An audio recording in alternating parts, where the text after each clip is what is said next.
everyone. Ashley May and Mike Beer here with the Daily Racing Forum, taking a look at one of the stakes races this Friday out at Keeneland. Now, they have a 10-race program. Race 7 kicks off the late pick 4, but it also is a very good turf race, 5.5 furlongs. It's the Limestone. Now, this is for 3-year-old fillies. Big field. It is oversubscribed. 16 were entered into the spot. So you can see also eligibles towards the outside of the starting gate, 13 through 16. But in terms of the morning line here, I think it sort of paints the picture in itself, Mike. It's a pretty wide open event. It really is. I actually have no idea who's going to be favored in this race, and it'll be interesting to see actually how they wind up betting it, because it feels like there are at least a handful of horses you can really make a logical case for, and then I sort of felt like you had to maybe reach a little bit to get to some of the others.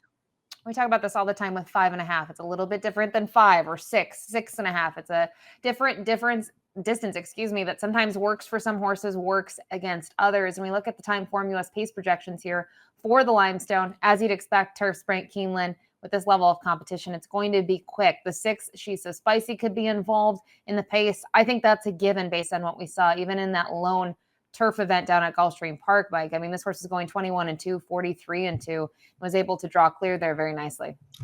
Yeah, we'll see how the pace plays out. There's plenty of speed, it feels like, on paper in this race. My argument would be, as far as the pace projector goes, Ashley, my argument would be the 9 Dream Away is faster than these horses. She will be on the lead in this race. And then we'll just see if she can bounce back off of a pretty disappointing performance the last time we saw her. And you can see the LP flag is attached to the 12 in here. Kilwin, who comes off a 5th place finish in the Breeders' Cup Juvenile Fillies turf, and she will be cutting back in distance, making her first start as a 3-year-old. Let's jump right into it, though, with the number 1 in here, Mailloux Punky. This one for John Ennis was second last time out in a stakes race at Turfway Park. And in terms of her performances, in my opinion, at least, at Turfway Park, she has taken to that surface quite well, but she would need to really improve here, not only because it's the turf, but from a figure standpoint, she's below a lot in here. It's not an easy race to make your turf debut in. Obviously, she handled the alternative surface at Turfway really well, and she's twice stakes placed. But now she's got to drop back a full furlong in distance here against some better horses. She's got to do it on turf, and she's got to do it as a speed horse from the rail with plenty of pace to her outside.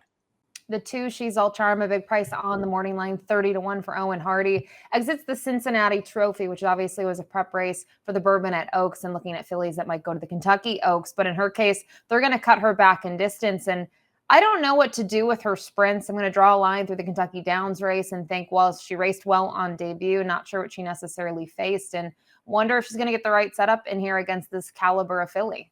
It's unclear, right? Whether she's better sprinting or routing. I'm not really sure. She's been fine in both the wins, and they did come over 2 different distances. I wanted to give her a little extra credit for the allowance win here on this turf course, because it's obviously at least a feather in her cap to know that she can handle the Keeneland turf course. Some horses do and some horses don't, and she was impressive winning that race. I don't know if she's good enough, Ashley, and I don't know if she's better sprinting. Godolphin will take a shot with her. The 3, Look at My Buckle for Jerome Miller.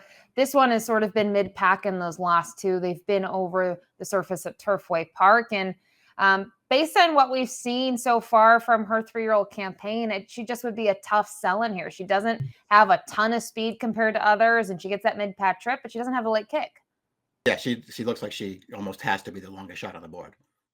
The 4, Abiento here for Mark Cassie. Now, she was 14th in the Breeders' Cup Juvenile Fillies turf, but when you go to her effort 2 back, that came at the Belmont at the Aqueduct meet there. In terms of the matron, as we take a look at this performance, I thought it was very good. I mean, she was pretty far back, and I'm not sure she necessarily wants to be this far back, but she's rolling late, and all the credit here to Dylan Davis to have this ride timed out.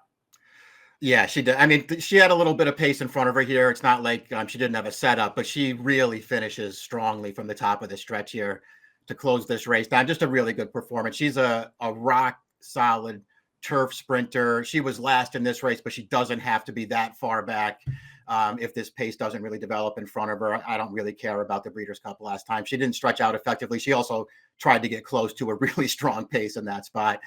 She's just really good. I thought she made a lot of sense in this race. Do you think, though, 5.5 might be a little sharp for her in terms of distance? Yeah, I could worry about that a little bit. Obviously, she did break her maiden going 5.5 at Saratoga, but it's, that was very early. And I'm a little worried about that, Ashley, but I just think she's good, and I think she's a nice fit here.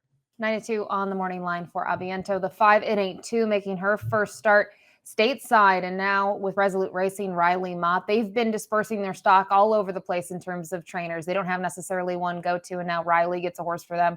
Was able to win that stake last time out at Newmarket. Was going 6 furlongs on the straight, but they've taken this horse left-handed before and right-handed. Left-handed had some success in an allowance event. It's just always a tall task to, have to debut in a stakes race at Keeneland. Yeah, face a tough field here. They're going to go fast in this race early, and you always worry about the European shippers when they have to deal with a fast pace. She's going to have to get out of the gate really well in here, and I think it's really fair to question too. How good is she really? I know that she, placed in a stakes race 2 back and then got a win last time. Those races are going 6. She's got to go shorter now. I don't know, man. I had a tough time really buying into her. The 6, She's So Spicy. We'll take a look at her only turf race, which came last time out at Gulfstream Park back on February 5th. And she showed her speed once again, but she was able to draw clear here nicely. She was a short price in here, 4-5. But I think what bodes well for her is it seems like to me, maybe on the turf, Mike, she can stay a little bit more than the dirt. We obviously don't see a huge improvement in terms of her figures, but I do feel like some horses, they have the ability to stay on one surface rather than the other, and maybe that's the case with the grass. Yeah, that could be. That's a good point to bring up there. She's obviously was good on dirt and handled turf last time.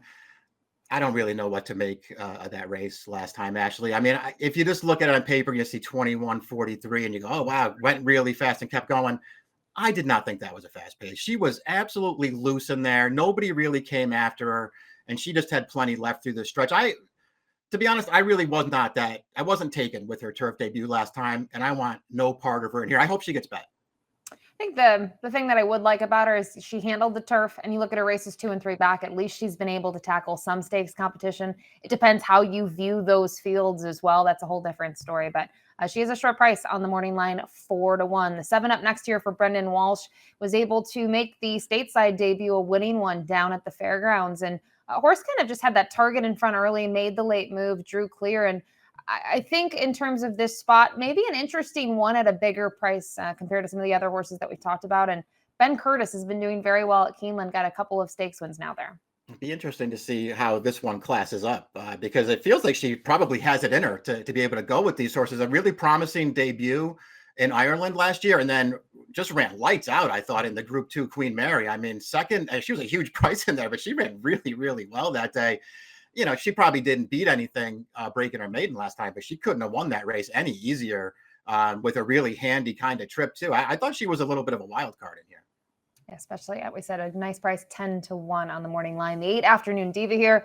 First start now in the barn of Chris Hartman, an Oklahoma bred who's tried the turf down at the fairgrounds, even had that start at Remington Park. And guess my concern with her, she's tried 5.5. She's been able to prevail once at the distance from those 3 efforts, but those last 2, she just hasn't had the late punch. And I don't know. I mean, if you like her at a price, that's one thing, but I'm just not sure she's going to be able to stay with this level. Yeah, maybe a trainer change to Chris Hartman too will at least get you to take a second look at her to see if he can improve her, because she's going to have to improve. I mean, I don't really have an issue with any of her turf starts. I think she's run fine on this surface, but they're not fast races. And she's another horse who's a speed in a race where there's plenty of other pace. The 9 Dream Away here for Wesley Ward, John Oxley, the owner. Blinkers come off now in the 4th start. It's going to be her 4th start off a layoff. She's always had time in between those races, which I don't necessarily love, but I think it bodes well for her. She's been able to run off the layoff, no problem, each of those starts. And last time out, though, was her worst performance to date in the sense that she was part of the pace. It was a compact field, Mike, and she only beat one horse. Yeah, she was pretty disappointing last time. Had the best speed in that field to make the lead, but you could tell that she wasn't going to win that race from the top of the stretch when they challenged her. Of course, she was in against Colts again in there. And so maybe you want to be a little lenient. And I don't know, man. She was disappointing. That being said, and I know her debut here at Keeneland last April was on dirt, but she was super impressive in there. Look up the horse that she beat there, Clever, again, and see what he's done. I mean, he's a real horse, and she beat him fair and square. Her turf start, the only time she faced fillies at Monmouth, I don't know, maybe that field wasn't that good, actually. She toyed with that field and then absolutely aired through the stretch. I think she's good. I'm a little afraid of her in here. She's going to be interesting to see how she'll be played. You talked about that. It's just a wide open betting board to begin with, and I think this could be crazy come close to post time on Friday. The 10 Laurice, I have a lot of respect for her. It's been trained by George Weaver, was 3rd last time out on the Melody of Colors. And as we go back to that performance, it was a little bit of a change in tactics because she typically is closer to the action. They had her further off of it. And I think it might have been a learning experience compared to her prior effort at Gulfstream Park, where they had her, closer to the pace and she didn't prevail. But I thought she was making up good ground here and thinking if she can be closer to it, 5.5 might be a good distance for her. I think it is too. I'm trying to stay positive on her, Ashley, because I liked her last year in New York. I liked her debut a lot. I thought she ran a really underrated race in the major when Abby and Toe beat her. I thought she ran really well there. And boy, is she starting to lose me now. I mean, I really liked her 2 starts back when She's So Spicy beat her. I just felt like that was a great spot for Larice, and I was really disappointed with her performance that day. And I'm with you. I feel like they tried something a little different last time, and I don't know, maybe you want to be a little lenient for that performance, but man, I'm starting to lose faith in her. I don't want to totally dismiss her in here at a price, but she better show up and run a good race this time. And Flavien Prat is set to ride her for the first time with Junior Alvarado on the sidelines. The 11, Me Governor here for Carlos David. This was the runner-up in the Melody of Colors. And in terms of the way the race played out, sort of chased Chloe around all the way around the track there and just couldn't get to the winner. I don't know what to do with her. I feel like her resume is really good, Mike, but there's just something about her that gives me a little bit of a hesitation against others in here. I think we look at her the same exact way. I mean, she looks fine on paper to me. I'm not particularly thrilled with any of her races, even though she's already a stakes winner on the turf. I don't like her last race at all. I didn't see any excuse for her in there. I didn't think that she ran that well, but it was off the layoff, so maybe she needed it. I don't know. Actually, I just don't like her that much, and she's 6-1 on the morning line, and I would probably want 3 times that if I was going to bet her. I was going to say she's 12-1. Maybe she's interesting to me. I don't know, but there's just something about her that I feel like she runs well, but it's just not good enough to get me excited about her, especially in this spot. The 12, Kilwin is an interesting one. Was 5th in the Breeders' Cup Juvenile Fillies Turf, but prior to that, back-to-back wins. They were both sprinting. And curious to get your assessment on the wins because we talk about it. Kentucky Downs, sometimes you draw a line through it, but she did win on debut at Ellis. Yeah, I thought she was super impressive in both the wins. I mean, they didn't get big figures, but I mean, I thought she was so impressive winning both of those races. Even her Breeders' Cup. I mean, we already talked about how the pace of that race. It was a race they went really fast early. It was dominated by closers, and she was just sort of right up there forcing the issue the entire way. Though she actually stayed on pretty well. I thought it was an underrated performance. I'm a little concerned that 5.5 might not be really what she wants. Maybe she wants a little bit longer. Mm-hmm. But man, if she can handle this drop back in distance off the layoff here, I think she's going to be a handful. I'm hoping that she's about that 8-1 morning line because I really like her. And then there are 4 also eligibles. The 13, Lovely Emma, fresh off a maiden victory, came at the fairgrounds this winter. The 14, Serving Time for Sharita Vose, had back-to-back wins. We have the 15, Stay Classy, and the 16, Hey Birdie. Out of those 4, Mike, does anyone sort of spark your curiosity? I mean, I think they all have things to offer if they get in here. They all feel like they're horses that are getting better at the right time. It's not going to be easy, in my opinion. It's not going to be easy for any of them to beat this field. It'll be interesting if Lovely Emma draws in because she'll have the outside, but she is fairly quick as well, and that could change the pace projection. So in the event of a scratch, the time form US pace projection will be updated. But time for top picks here in the Limestone. And I knew the direction you were going based on your pitch here for the outside runner, the 12, Kilwin, who obviously has a layoff to overcome, but has certainly shown talent to this point. Yeah, I'm a big fan. I'm hoping that the 5.5 isn't too sharp for her and that she can sort of work out the right kind of a trip here from the outside post. And I went with the 10, Larice. You said you've lost the faith. I'm going to try to keep the faith here. I don't know. I'm just curious to see about the trip. I'd love to see her mid-pack in here if the pace is going to be hot. She showed that she can close last time out. And if she's near 8-1 or even a higher price than that, I think she offers really good value in here. Where I think Kilwin, I think 8-1 would be a gift. I don't think you're going to get that, Mike. I think this one will be bet. But we have similar thought process in terms of who to use underneath. I think Abiento, obviously very talented. The distance might be a question. And then we talked about the 7. The 7's a wild card. I feel like this filly could be potentially very good. Yeah, I agree with that. 4 and the 7 are 2 horses I'd like to have in there somewhere. And I threw Dream Away in there. I'm just afraid of her speed in this race. All right, 12-9-4-7 for Mike, 10-4-6-7 for me. It's the Limestone, the start of the late pick 4 this Friday at Keeneland in race 7. Good luck.